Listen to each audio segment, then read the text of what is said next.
2019 was an exciting year for wrestling fans, but there were some sad moments as well as we lost some great legends in the ring. Number 1. Harley Race.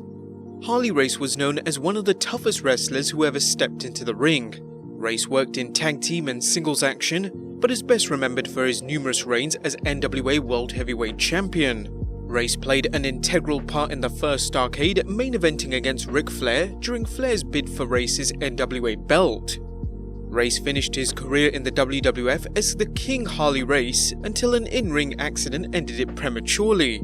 He excelled in WCW as a manager, but a motor vehicle accident ended that early as well. As we mentioned before, he was one of the toughest men in the industry, even during the later stages of his life, where Race fought off illnesses until finally succumbing to lung cancer this year at the age of 76. Number 2. Adachi Aoki. Japanese wrestling fans were shocked when they learned of the tragic motorcycle accident that claimed the life of All Japan Pro Wrestling's Adachi Aoki. Aoki debuted in Pro Wrestling Noah in 2005, excelling as a junior heavyweight. The 41-year-old had just won the AJPW World Junior Heavyweight Championship mere weeks before his passing. Number 3. Mean Gene Okerlund. While wrestling has had some fantastic announcers, it's hard to think of anyone who conducted interviews as well as Mean Gene Okerlund. He could help guide the most marble-mouthed wrestlers to a workable promo, and when it came to great talkers like Randy Macho Man Savage or Jake the Snake Roberts, Okerlund knew to let them do the talking and let a facial gesture or sly remark make the interview even better. Okerlund achieved success in the peak years of 3 major promotions, the AWA, the WWF and WCW, proving how much he was in demand throughout his career. Number 4. Pedro Morlaes. When Bruno Sammartino decided it was time to retire from defending the WWWF Championship, Vince McMahon knew he had the man to take over, popular Puerto Rican wrestler Pedro Morlaes. During a time when promoters capitalized on wrestlers' ethnicities to draw, Morlaes held his own during his 1,027-day reign as WWWF champion and later found success in the promotion as its first Triple Crown winner, winning the WWF Tag Team Championship and Intercontinental Championship 2 times. Number 5. Willie Williams. This American full-contact karate competitor moved into professional wrestling, participating in a historic work shoot bout against Antonio Inoki. In the early 90s, he worked for Rings, a work shoot promotion, and later for Antonio Inoki in 1997. Number 6. Jim Evans/Trevor Adonis. Whether he worked as enhancement talent Jim Evans in the WWF or heartbreaker Trevor Adonis on the indie circuit, Evans gave back to younger wrestlers, sharing his experience with them. Evans suffered a massive heart attack in late 2018, passing away in 2019 at the age of 53. Number 7. Al Wilson. Tori Wilson's real-life dad got a pretty sweet gig when the WWE used him as part of the feud between Tori and her arch-rival Dawn Marie. Dawn Marie used her considerable feminine wiles to seduce Al, all the while hoping to land Tori instead. Al and Dawn Marie married during an episode of SmackDown, but sadly, the marriage was short-lived as Al died during his honeymoon with Dawn, his heart apparently not up to the task. As goofy as the storyline was, it's still fondly remembered by many fans. Number 8. Roger Rip Kirby. Willis Kirby excelled during the territory era, winning regional titles in a number of territories as Roger Rip Kirby. After training under Dick the Bruiser and the Sheik, Kirby worked at a time when the National Wrestling Alliance promotions dotted North America. Kirby toured Japan and Mexico, his biggest career achievement being the night he defeated the legendary Danny Hodge for the NWA World Junior Heavyweight Championship.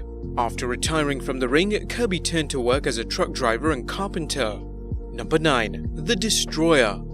Buffalo, New York native Dick Baer became one of the most celebrated figures in Japanese wrestling history, parlaying his famous series against Ricky Dozan in lasting fame. The Destroyer popularized the figure 4 leg lock, had a hit television show in Japan, and found success not only as the intelligent, sensational Destroyer, but as the masked menace Dr. X.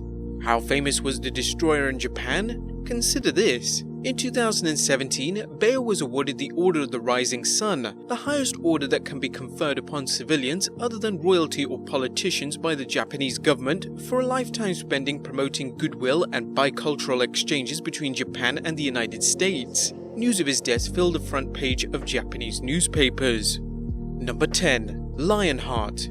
Adrian McCallum not only wrestled but promoted his own wrestling league, Pro Wrestling Elite.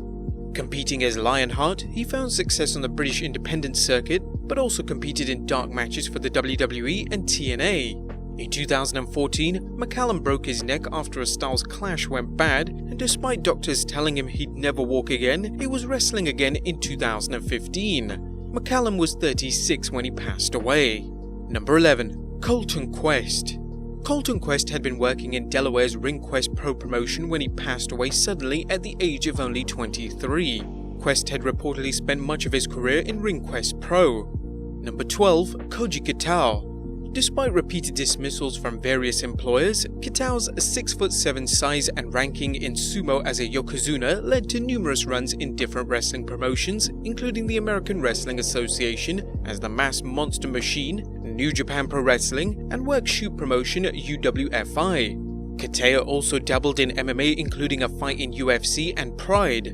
His stubbornness and refusal to put opponents over led to his firing from one promotion after another. His best-known blow-up occurred when he faced John Tenta, also known as Earthquake, refusing him to put over and laying out a referee before getting on the microphone and exposing the business.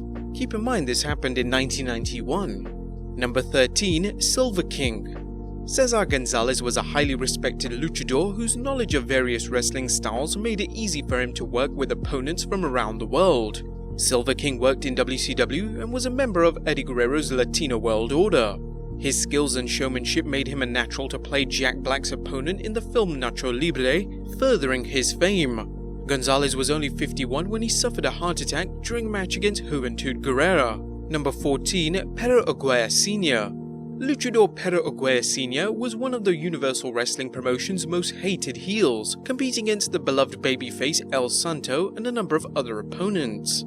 Aguayo played an important role in the development of Mexico's AAA promotion and continued wrestling until retiring in 2000, although like many wrestling retirements, he returned for a match later on. His son Pedro Aguayo Jr. was well known for his tragic in-ring accident that took his life in 2015. Aguayo Sr. was 73.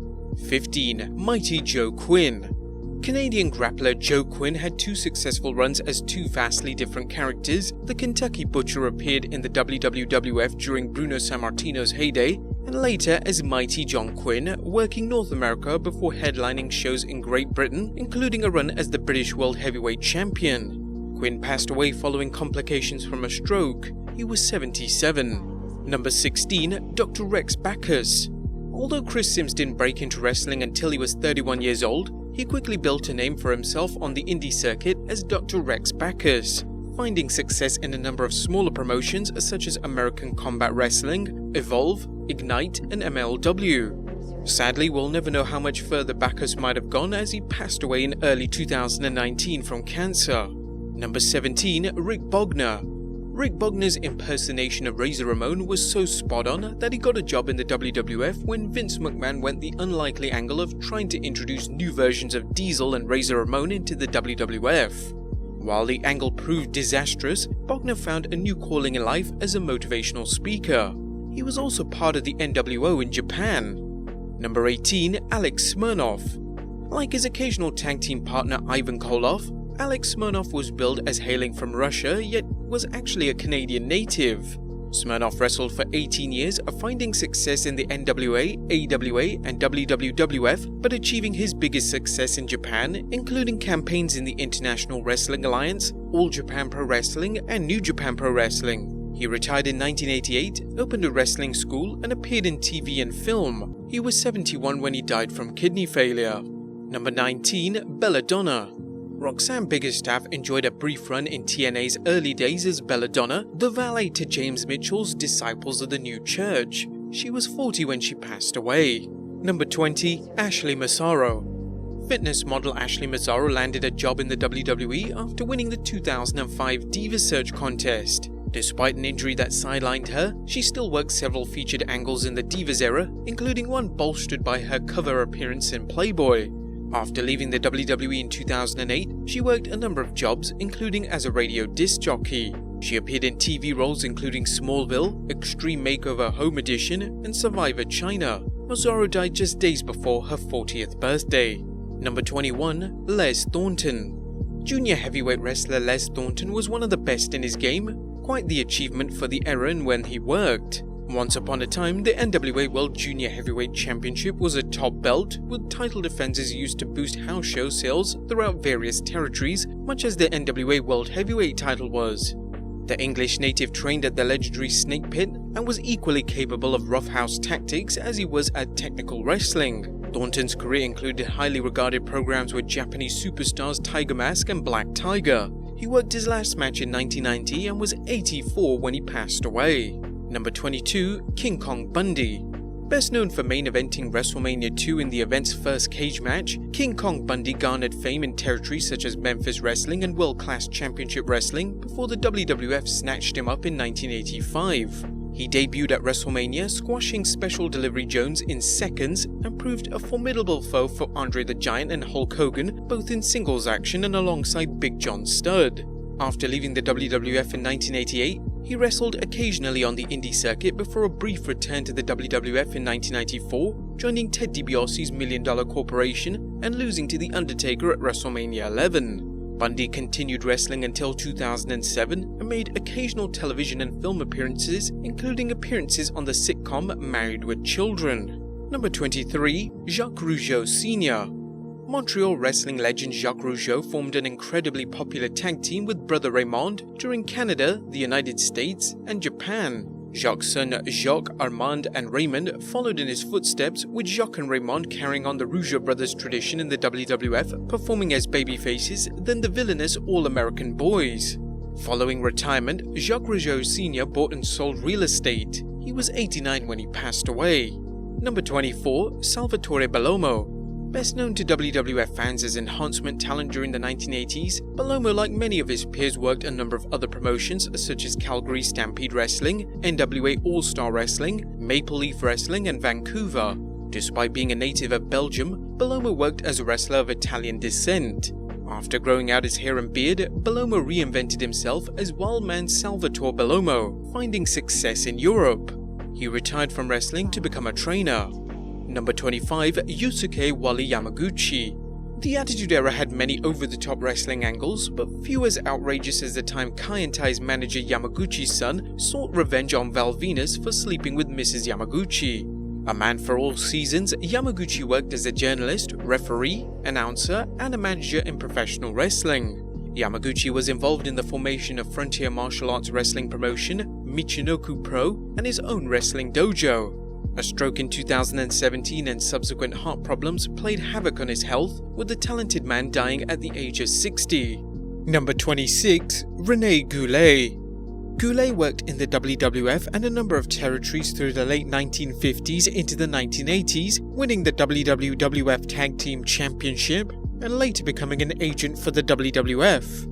Goulet was a colourful character who appeared on the WWF's Primetime Wrestling and is known as the first wrestler to defeat Nature Boy Ric Flair. Renee Goulet's death occurred in May, but was only recently announced by the wrestling's Cauliflower Alley Club. And lastly, Cliff Sheats.